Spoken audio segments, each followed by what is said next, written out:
I was watching football and the debate last night, and we've got to, here's what can drive me crazy about America, because I love America like everybody else, and I think by and large we're all good people. But one of the things that drives me crazy about America, people have said for years and years, do you want to go into politics? And I always say no. A, it's too angry, and B, you can never win a debate. Like in sports, the great thing about sports is you have statistics, and you have wins, and you have losses, and you have data, and I can just prove stuff to you. And but sometimes in sports, we become like political heads. Like you can give people numbers and they just don't care. And it's like, let political wonks do that. Like I'm so over the Trump tax issue. Folks, he took a legal tax break. Don't spend an hour of the 90-minute debate on Trump's taxes. I don't care. No businessman cares. Get to the stuff that matters about Americans, not his taxes. And stop with this goofy rich people don't pay any taxes baloney. The data's out. You do. They do. A lot. Corporate tax in America is more than most of the civilized world. Stop. And the other argument is the Tony Romo argument. He's no good. Like, can we stop with the Tony Romo's no good? Jerry Jones came out yesterday and said, I love Dak, but we're starting Tony Romo. You should. Tony Romo, in his last 19 games, is 15-4. I know you love Dak. I know you want Dak to be good. I know how bad the Cowboys were last year without Tony Romo. But when Tony Romo played, what was that season? 13-3?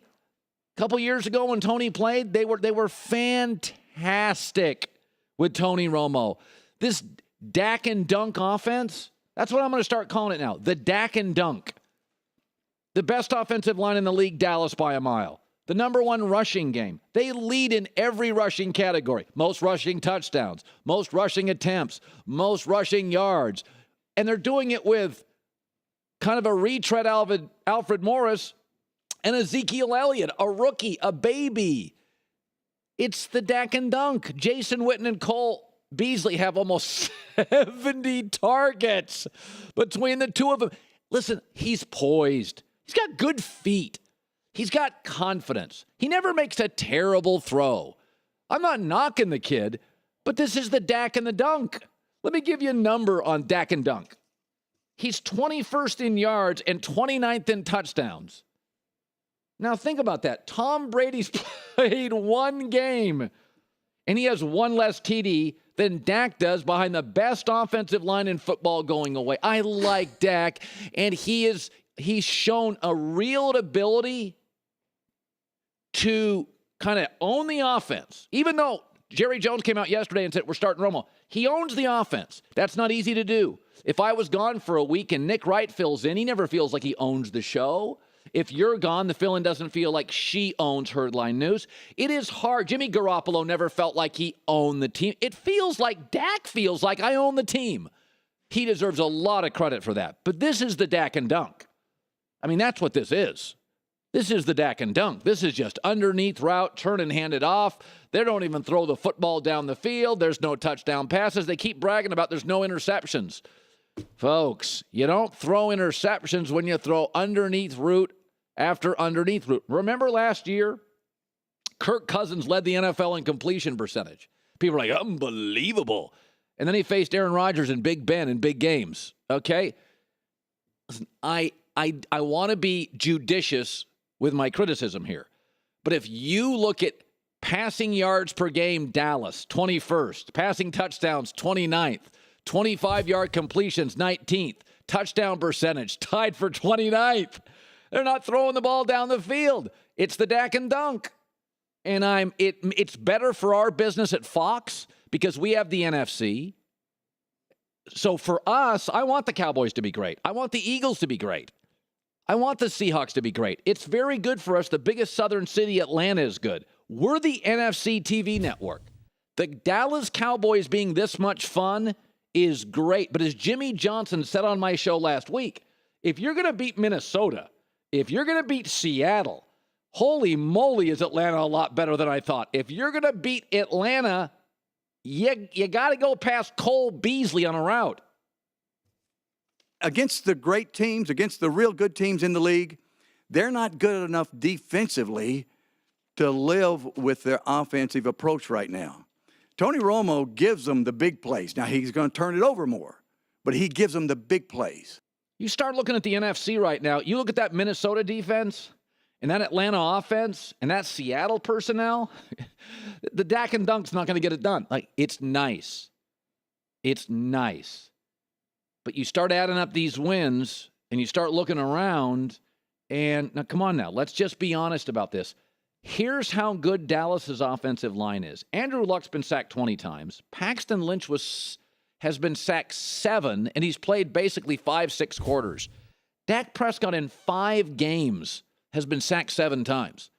I mean, he is sitting here in the front seat of a Mercedes, just not driving it into a tree. It is Dak and Dunk. Over and over. Hand it off. 6 yards. Hand it off. 4.5. 2nd and 3. 3rd and 1.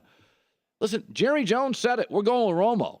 You got to go with Romo. Romo's the better player. But Romo is no good has become the rich people don't pay taxes debate in America. Yes, they do. A lot. Our corporate taxes among the civilized world higher by a lot than average.